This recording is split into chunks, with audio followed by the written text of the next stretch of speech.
I was going to smother him, even with his beautiful mocha-colored eyes staring back at me. I couldn't take it anymore. I didn't want to be a mom.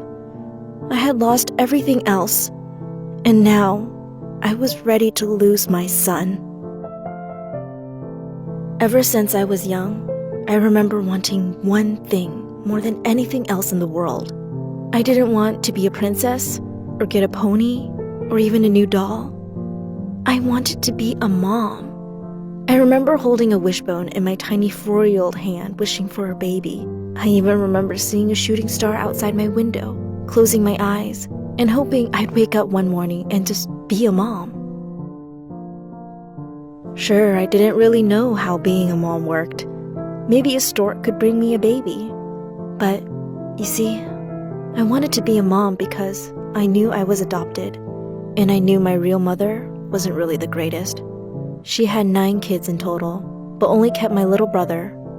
I was the 8th, and he was the 9th. I was so close to being loved by her. Even though I spent countless tear-filled nights dreaming of a life with her, she was still everything I never wanted to be. Instead, my foster mother became my idol. She was amazingly caring and compassionate, and so it hurt all the more when I was 11 and she suddenly passed away. After that, things were hard, but my foster father and we slowly moved on, trying to make her proud at every moment. And I quickly fell in love with writing. It was my escape from the stress of elementary, middle, and eventually high school. That's when I met him. He was tall, sweet, funny, caring, and everything I wanted. Besides writing, he was the first and only person I was in love with. By the time we finished uni, we had been dating for 2 years, and I was sure we were gonna get married sooner rather than later. And after months and months of me, not so subtly, hinting that I was ready for him to propose, he bought an engagement ring, got down on one knee, and asked me to marry him underneath a heart-shaped firework on the 4th of July. We got married almost immediately, and now I was ready, really ready, for something I wanted for as long as I could remember, a baby. Now, my husband knew about my wishes, but told me to wait a year. But in my mind, I had waited too long, and so I tried anyway. I know, I was selfish, horrible, and unfair. And after months of trying, we finally had to visit the doctor to ask what was wrong. Coming back into the room with my test results, the doctor gave me a sorry frown and said, "There's a possibility that something was wrong with your uterus." As I gripped my husband's hand tighter, the doctor told me if things didn't clear up, I would have to get a hysterectomy. "So, I can't have a baby?" I asked. She wasn't sure. I really had to wait this time. And a few weeks later, I returned to the doctors. That's when they told me not only was I okay, but I was pregnant. Woo! No way! Dream come true! Everything was okay. Life was going to be great, right? I knew a baby was going to be hard work, so I started watching and reading things to learn about what I should expect. I asked my older sisters what their experience was like.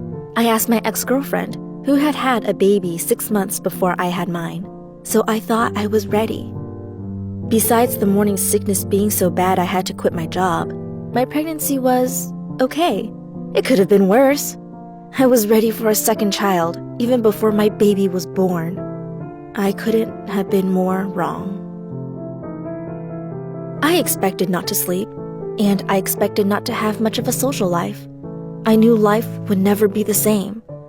But I was optimistic.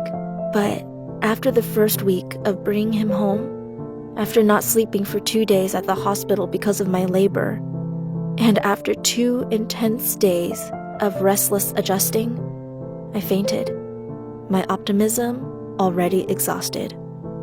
I knew life was going to be different, but after having my son, I realized that by bringing his life into the world, I simultaneously lost my own life.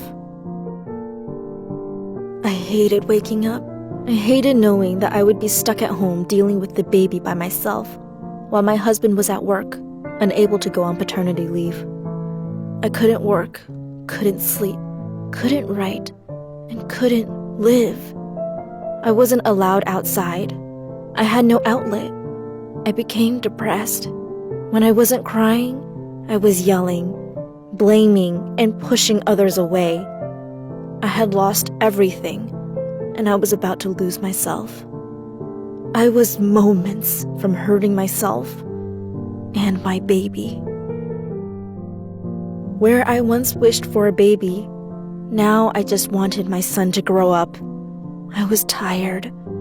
It was my fault, I know. I should have waited. I should have been more careful of what I wished for. More and more, I started to resent him. His once adorable voice became nails on a chalkboard.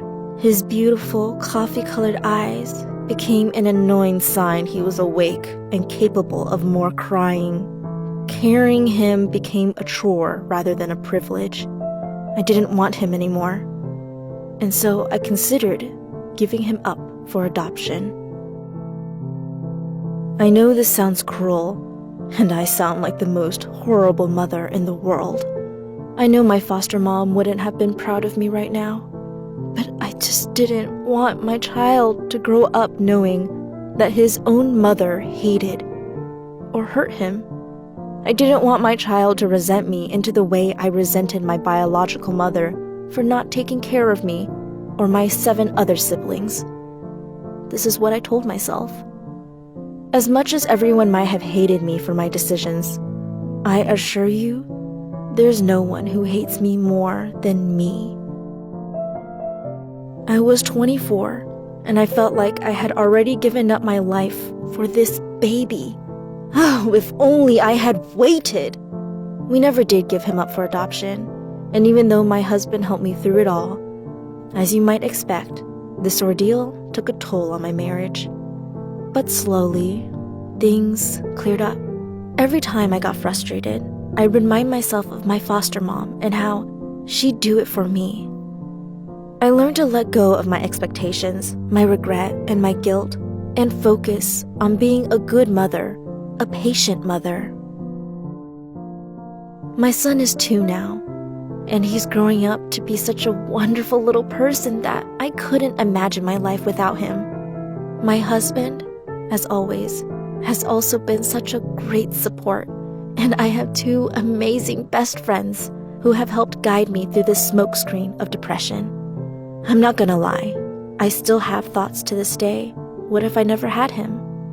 Sometimes I think that my life would be a lot easier, but other times, I know that my life would be miserable without him because I love my son.